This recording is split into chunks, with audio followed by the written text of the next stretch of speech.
사회초년생입니다. 축하드립니다. 이번에 독립을 하게 되었는데요. 모아둔 돈이 있어가지고 대출 없이 보증금을 다 낼 수 있기는 한데 이걸 투자하는 데 쓰고 보증금은 대출을 받는 게 나을까요? 우선은 이제 사회 초년생이시면 이제 취업하신 거죠. 그러니까 이제 뭐 한 몇 달 일 안 하신 것 같아요. 그러면 저는 우선 1년 정도는 그냥 돈 모아보는 것도 괜찮을 것 같습니다. 굳이 지금 막 뭐 투자에 대해서 막 그 기존에 그러니까 내가 취업하기 전에도 막 투자를 막 잘했어요. 그래가지고 막 돈을 불렸어. 그러면 아마 이런 질문을 안 할 겁니다. 왜냐면은 대출 받을 수 있는데 내가 뭐하러 이거 돈을 엉덩이에 깔고 앉아 라고 하기 때문에 보통 질문들을 안 하시고, 이런 질문을 한다는 거는 뭐 그동안 어떻게 모으셨는지 모르겠지만 어찌됐든 간에 뭐 적금이나 예금 뭐 이런 걸 모았어요. 근데 이제 내가 투자를 하긴 해야 될 것 같아. 사회 초년생이기도 하니까. 특히 이제 직장인이 되면요, 두 종류가 있는데, 직장인이 되면서 야 이제 숙제 끝났다, 이제부터 조금 놀아도 되겠다면서 이제 돈을 쓰는 분들이 이제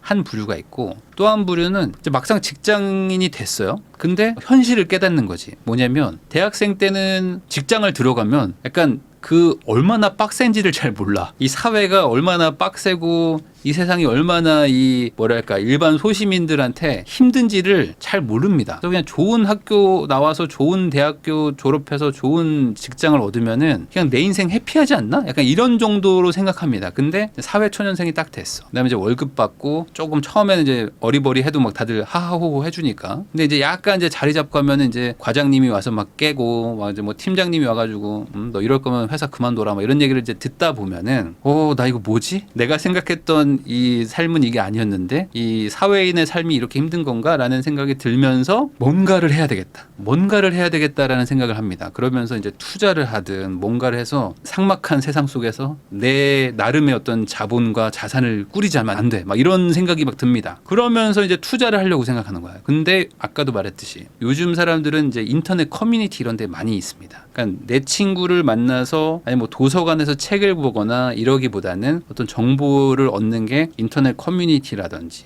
내가 자주 가는 무슨 카페라든지 뭐 이런 데인 거야. 그러면은 거기서 듣는 어떤 투자 이런 얘기들은 대부분 이제 젊은 친구들이 많이 얘기하니까 대부분 코인이에요. 왜냐면은 뭐 200만 원, 500만 원 이렇게 있는 사람들도 요즘에 주식 잘 안 합니다. 아니 그 돈으로 어차피 잃어봐야 200인데 이거 삼성전자 사서 200 잃으나 뭐 그냥 알트코인 사서 200 잃으나 똑같은 거 아닌가. 근데 알트코인들은 지금 뭐 업비트 이런 데 상장 안 된 거 그냥 그 해외 거래소에 그냥 지금 이제 막 초기입니다 하고 나왔던 거를 누가 샀더니만 뭐 10,000배가 올랐다더라, 뭐 1,000배가 올랐다더라, 이런 얘기들을 막 듣는단 말이죠. 그리고 시도 때도 없이 막 인증들이 막 올라와. 그래서 막 200만 원으로 2억 만들었어요, 뭐 이런 얘기들을 내가 자주 보니까 이거를 해야겠다는 생각으로 자연스럽게 가서 이제 그렇게 시작하다 보니까 대출을 받아가지고 코인을 넣어서 왕창 잃어버리는 이 구조로 상당히 젊은 친구들이 많이 가는 것 같습니다. 특히 이제 20대 초반 중반들도 많아요. 요즘에 이제 대학교를 다니면서도 코인 정도는 가볍게 한다 라는 분들도 많아져가지고 한 100만 원 가지고 굴리고 있습니다, 이런 친구들도 많더라고요. 그러니까 그게 이제 어느 정도 이제 일상화가 되면은 물론 이제 코인으로 이제 부자 되는 사람들도 있겠지만 그 주식으로 부자 되는, 그러니까 주식 계좌들 중에 유의미하게 돈을 벌었다 할 수 있는 게 뭐 5%가 안 된다고 하잖아요. 그러면은 똑같이 코인으로 하면은 더 적겠죠. 변동성이 더 크니까. 그러면 이 인터넷 커뮤니티나 이런 데는 코인으로 성공한 사람들이 많아요. 많아. 그리고 저 몇천 벌었어요, 뭐 이렇게 수익 인증하는 사람들도 많습니다. 물론 그 전년도에는 뭐 몇 억을 잃었지만 그건 모르겠고 지금 몇천 벌면 된 거지 뭐. 이러면서 또 막 수익 인증 올라오고 하니까 이런 거에 막 휘둘릴 수 있는데 저는 그런 거 부분 좀 조심해야 되지 않을까. 그래서 지금은 우선 사회 초년생이시면은 좀 열심히 돈 한번 좀 모아보자. 모아가지고 그 다음에 생각해도 되고 모은 다음에 대출을 받아도 되고 뭐 그렇습니다. 그리고 특히 이제 아직 회사에 적응도 해야 되고, 지금은 투자도 투자지만 우선 회사 일을 잘해야 됩니다. 회사 일 잘하고 뭐 안 잘리고 앞으로 더 월급 올라가고 또 진급도 할 수 있게 어느 정도 일은 좀 잘 할 수 있는 상태까지는 가야 됩니다. 근데 주변에서 그런 얘기하는데 흔들리지 않는 굳은 심지의 젊은 사람이 별로 없을 것 같습니다. 아니요, 그런 사람들이 많은데 인터넷에 없어요. 그러니까 흔들리고 뭐 이렇게 막 여기가 좋을까 저기가 좋을까 막 기웃기웃하는 사람들은 보통은 이제 인터넷이나 뭐 이런 데 많고요. 그러니까 뭔가 좀 여유가 있거나 아니면 뭔가 막 궁금하니까 막 이런 데 오는 겁니다. 대부분의 어떤 그냥 우직하게 열심히 사는 친구들은 다 그냥 현실을 살고 있고, 그래서 오히려 그 젊은 분들이 뭐 투자 많이 한다 이렇게 얘기하지만 사실은 젊은 친구들 중에서 그냥 적금 예금만 하는 사람들도 엄청 많아요. 그러니까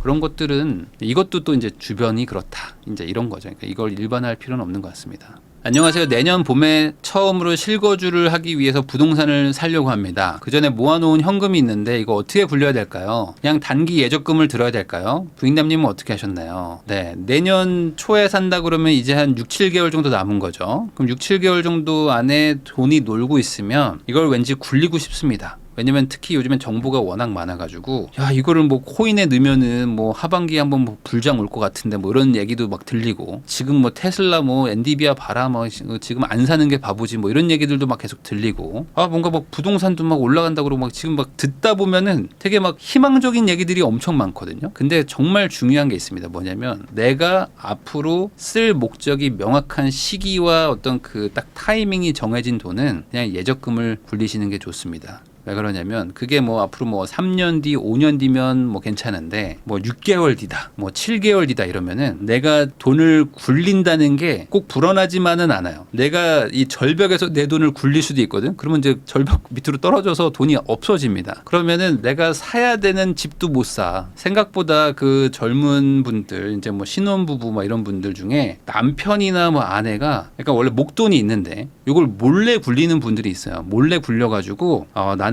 우리 가족한테 그래도 좀 도움이 될 줄 알고 내가 뭐 무슨 소스가 있어가지고 뭐 뭘 샀거든? 무슨 테크놀로지야 뭐 샀거든? 근데 이게 어떡하지? 뭐 마이너스 지금 40%인데 어떡하지? 하면서 뒤늦게 막 얘기하는 경우들이 있거든요. 그러니까 돈은 굴리면은 불어나기만 하는 건 아니다. 절벽에서 내 돈을 이제 밀어버릴 수도 있기 때문에 단기 자금은 그냥 예금에 넣어 놓으시면 좋고요. 아주 여유 자금으로 굴리시면 됩니다. 그 말은 뭐냐? 예를 들어 이런 거겠죠. 내가 내년 초에 만약에 뭐 2억이 필요해요. 근데 내가 2억 2천만 원 있어. 그러면 2천만 원만 뭐 굴리는 건 괜찮죠. 2천만 원만 굴리면 괜찮은데 2억 2천을 굴리고 싶은 거야, 사람이. 왜냐면 이렇게 키워가지고 굴리면 더 돈을 많이 벌 것 같거든. 특히 내년까지 아직 반년 넘게 남았는데 이 안에 진짜 만약에 비트코인이 2억 찍으면 어떡하지? 야 그럼 2억 2천을 넣으면 4억 4천 되네? 야 그럼 이거 무조건 해야 되는 거 아닌가? 라는 생각에 빠지게 되거든요. 되면 좋겠죠. 되면 좋겠지만 안 될 수도 있잖아요. 어떤 상황이 와가지고 그때 갔더니 이제 잔금 치러야 되는데 2억 넣었던 게 막 1억 4천까지 막 빠져 있어. 근데 조금 기다리면 오를 것 같은데 나는 지금 무조건 빼야 돼. 그래서 1억 4천 빼가지고 눈물에 손절하고 나머지 신용대출 막 섞어가지고 겨우겨우 막 어떻게 집을 삽니다. 그 뒤로 비트코인이 막 올라가. 그러면 이제 2배로 미쳐버리는 거죠. 그러니까 그런 생각은 섣불리 하지 않는 게 좋다. 아직도 살지 말지 고민하면은 공부가 필요하네요. 네, 맞습니다. 요즘 분위기는 확실히 좀 이제 지역을 좀 구분을 해야겠지만 서울 수도권은 뭐 상승세가 뭐 완연하다고 보고요. 특히 이제 집을 살려고 조금이라도 관심을 가지고 현장을 가보신 분들은 집값 상승세가 좀 느껴집니다. 이것도 약간은 달라요. 동네마다 좀 달라가지고 제가 갔던 동네는 전혀 아니던데요. 뭐 이럴 수도 있습니다. 근데 예전처럼 뭐 몇 년 전처럼 어느 동네를 가도 다 불장이다 이런 거는 원래 없어요. 원래 없고 대부분 약간 6대4, 7대3 정도? 그러니까 웬만한 동네들은 다 뭔가 좀 분위기가 되게 좋아요 하면은 상승장인 거예요. 그런 기준으로 얘기하면 지금은 상승장이 맞고요. 서울 수도권 쪽은. 근데 수도권도 엄청 넓습니다. 여러분들 뭐 가평, 양평 여기도 수도권이에요. 그런데 이제 뭐 성남, 뭐 일산 이런 데도 다 수도권인 거죠. 그러니까 수도권은 되게 넓어가지고 저희 집 경기도인데요. 그렇게 얘기하시면 안 됩니다. 경기도에서도 뭐 이제 핵심 지역이 있고 뭐 이런 게 있기 때문에 뭐 모든 동네가 다 올라가는 건 아니지만 어찌됐든 웬만한 동네들은 지금 상승세가 있기 때문에 지금 내가 막 살까 말까 막 고민이 된다 그러면은 좀 공부도 좀 많이 해보시고 실제로 현장을 나가보는 게 중요합니다. 나가봐야지 가보면 느낌이 딱 와요. 기본적으로 중개사분들 만나보면은 중개사분들도 지금 막 바쁘고 막 전화 막 하고 막 이런 동네가 있고 또 한산한 동네가 있고 막 다 다릅니다. 그러니까 이거를 그냥 무작정 뭐 인터넷이나 뭐 어떤 커뮤니티나 뭐 아니면 무슨 뭐 유튜브나 이런 데서 보고 이렇구나 라고 하지 마시고 어차피 내가 살 수 있는 집은 뻔하잖아요. 내가 가지고 있는 돈 딱 정해져 있고 하니까 이거 가지고 살 수 있는 동네 한번 가보시면은 분위기가 생각보다 좀 뭐 다르네 하시는 것도 알 수가 있고 뭐 뉴스나 신문 반전도 좀 느립니다. 뉴스나 신문이 아무리 빠르다고 해도 이 부동산 실물 시장의 분위기를 반영하는 거는 아무리 차이나도 한 2주에서 한 달은 걸리는 것 같아요. 2주에서 한 달. 특히 요즘에 뭐 기자들이 막 발로 뛰어가면서 현장에 막 가가지고 물어봐가지고 알아내는 기사는 별로 없고, 요즘엔 대부분 어떤 통계라든지 뭐 실거래 지표라든지 아니면 무슨 뭐 커뮤니티에 무슨 올라온 글이라든지 뭐 이런 것들을 가지고 하거든요. 그러다 보니까 이미 늦은 거를 또 한 번 더 시간을 들여가지고 나중에 기사가 나오니까 좀 그 타이밍이 좀 차이가 좀 난다고 보시면 됩니다. 안녕하세요. 저는 95년생 31살입니다. 부인남님이랑 띠동갑 차이가 납니다. 축하드립니다. 제 인생의 길잡이처럼 취업 직후, 결혼 전, 현재 순서대별로 어떤 마음가짐으로 돈을 모으셨는지 궁금합니다. 제가 이렇게 유튜브도 하고 하다 보면은 이제 젊은 친구분들, 뭐 저도 젊다면 젊지만 어쨌든 젊은 분들을 만날 때가 꽤 있습니다. 그러면은 거의 공통된 질문 중에 하나예요. 본인이 저의 나이라면은 어떻게 사실 겁니까? 그리고 시간 순서대별로, 상황별로 설명해 주세요. 뭐 이런 것들이 있거든요. 그러니까 이런 질문들을 많이 받는데, 우선은 뭐가 중요하냐면 본인의 인생과 저의 인생은 완전히 달라요. 완전 다른 거기 때문에 어떤 사람을 보고 저 사람처럼 살아야 되겠다, 이렇게 생각해서 롤모델로 삼을 수는 있거든요. 롤모델로 삼을 수는 있는데, 그렇게 삼았다고 해서 저 사람처럼 살면 나도 저 사람하고 똑같이 가는 건 또 아닙니다. 왜 그러냐면 저는 20살이었던 게 벌써 20년 전이고요. 그때 20년 전에, 그러니까 2000년대 한국에서 살면서 여기까지 온 것이고, 지금 이제 젊은 분들은 2024년부터 살아서 2040년대까지 가야지 40대가 되는 거죠. 그러니까 이 사는 시대도 다르고 어떤 상황도 다르고 정책도 다르고 사람들의 사고방식도 다 다르기 때문에, 이게 뭐 저는 이런 경험을 했기 때문에 이렇게 생각합니다까지는 말할 수 있지만,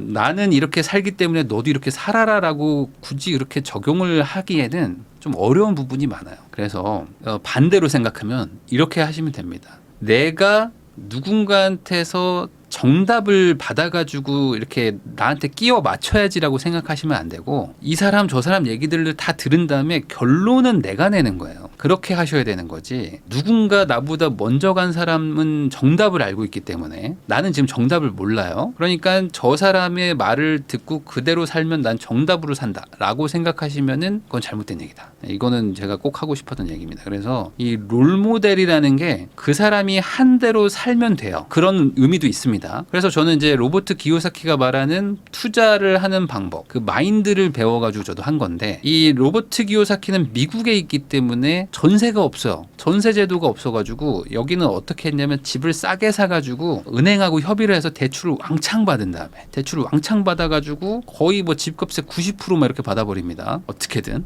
그래가지고 그 나머지 10%를 보증금으로 채워. 그리고 이자보다 더 높은 월세를 받아가지고 그런 걸로 이제 수익을 플러스로 만듭니다. 그러니까 투자금은 거의 안 들어가는데 몇십만 원이라도, 몇만 원이라도 남게 만들어가지고 이런 집을 수십 채를 사는 전략을 썼어요. 그게 로버트 기요사키가 이제 초반에, 젊을 때 초반에 했던 투자 방식입니다. 근데 이 로버트 기요사키의 방식을 하려고 제가 2010년 말, 2011년 초부터 집을 샀으니까, 그때 이제 하려고 보니까 우리나라는 대출을 그렇게 해주지 않고, 그리고 우리나라는 월세가 수익률이 높지가 않아가지고 안 나와. 물론 약간 되는 데도 있어요. 되는 데도 있는데 안 되는 지역이 훨씬 많아요. 그러니까 이걸 어떻게 하지? 라고 생각을 하는데, 하다 보니까 우리나라는 전세가 있어가지고 내가 월세를 받아가지고 이자를 내는 거를 생각 안 하면, 전세를 받으면 사실상 거의 이 집을 그냥 공짜로 살 수 있는 그런 지역들도 그때 많았습니다. 그때는 워낙 하우스 푸어의 시절이고, 막 지방도 뭐 서울도 할 거 없이 막 다 집값 떨어진다, 집 사면 정말 미쳤다라는 소리를 듣는 시절이었기 때문에 뭐 깎아달라 그러면 막 주인들이 막 깎아줬어요. 막 다 깎아주고 그랬습니다. 제발 내 집 사줘라 하던 때기 때문에 뭐 집값이 막 5,500인데 전세가 막 5,000이고 막 그랬었어요. 근데도 집값을 더 깎아주겠다는 거야. 그 나머지 500 차이로 안 살까봐, 이 젊은 호구가 안 살까봐 막 할아버지가 막 더 깎아주려고, 제발 얘가 사줘야 되는데 막 이런 그런 분위기였습니다. 그러다 보니까 뭐 막 주술 수 있었던 거죠. 근데 누군가는 그게 미친 짓으로 보였을 것이고, 또 누군가한테는 야 저렇게 해가지고 야 이제 대박이다라고 생각했을 수도 있는 거죠. 아까 말한 건 이겁니다. 어떤 큰 틀의 방향이나 이런 것들 이런 것들은 어느 정도 롤모델이라는 걸로 이렇게 잡을 수는 있어요. 근데 그 세세한 디테일을 이 사람의 말을 듣고 그 사람처럼 살면 안 됩니다. 그거는 내가 과거로 돌아갈 수 있는 것도 아니고 지금 앞으로의 미래인데 미래를 내가 과거 사람의 행동을 그대로 똑같이 해서 똑같은 결과를 얻을 수는 없는 거니까. 그래서 중요한 건 그 흐름을 관통하는 그 본질이 있습니다. 그 본질을 아는 게 제일 중요한 거죠.